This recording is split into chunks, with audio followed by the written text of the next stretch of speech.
Okay, now we come to the first of the three aircraft that we talk about in respect to a gentleman called Raoul Hafner, who was an Austrian. He was born in 1908 in Vienna, and he became interested in developing helicopters. And he got a very early helicopter flying, or at least bouncing around in Austria in 1928.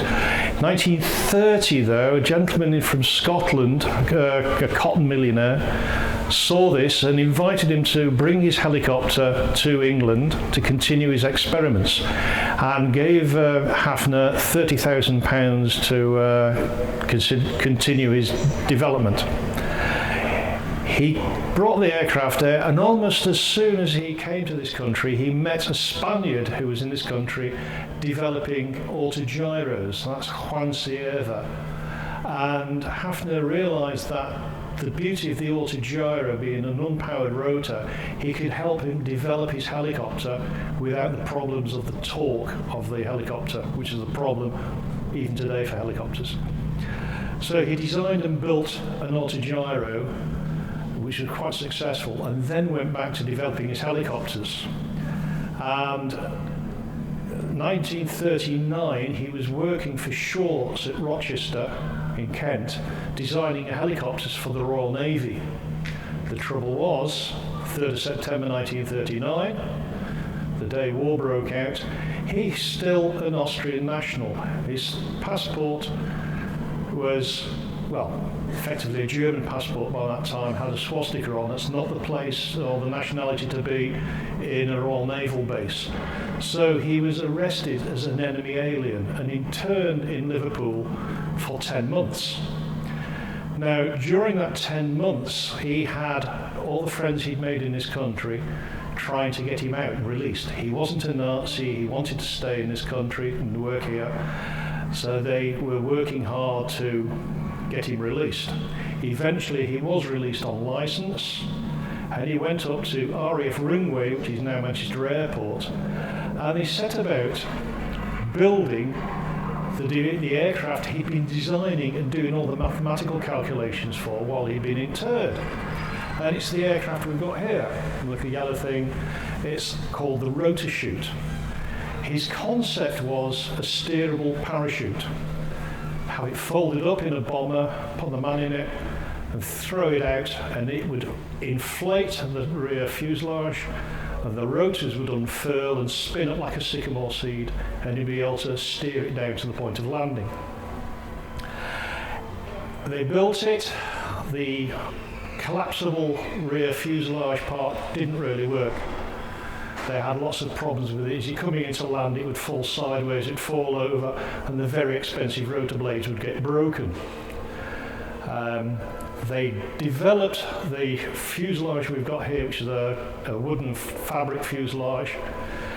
They used a barrage balloon, and they suspended it from a barrage balloon on an 800-foot long wire rope and swung it like a pendulum. And stood there and jokingly said, "Here guys, do you realise we've just invented the world's biggest swing?"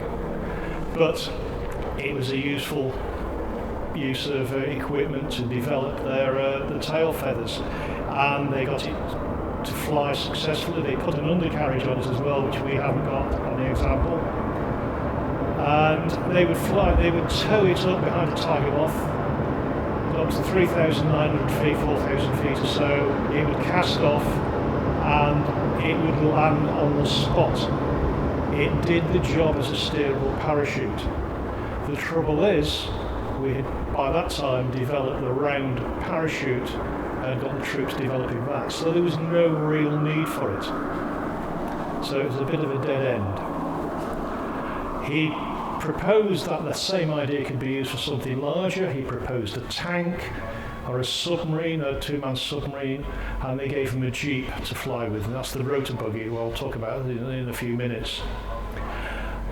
The story of the Rotachute didn't end there, though.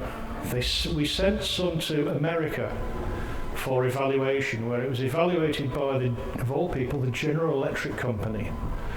And their evaluator was a gentleman called Igor Benson, who copied the Rotachute, and designed and thought this is a good idea, and developed into it his own line of rotor gliders, and then put an engine on and became gyrocopters.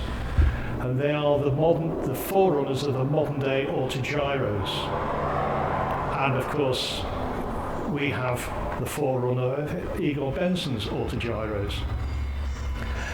Igor Benson sold one of his gyrocopters to a gentleman, an officer at Boscombe Down, who put an engine on it, and produced his own autogyro, and developed into his own line of autogyros. In 1963, the Army Air Corps bought 3 of his autogyros and developed and tested them through the cold winter of 1963. Surprise, surprise, they were not exactly welcome, so they were given back to the designer, who reworked them and did a little bit of film work with them. And if you've ever seen the film, James Bond film, You Only Live Twice, his little Nellie is one of the Army Air Corps autogyros.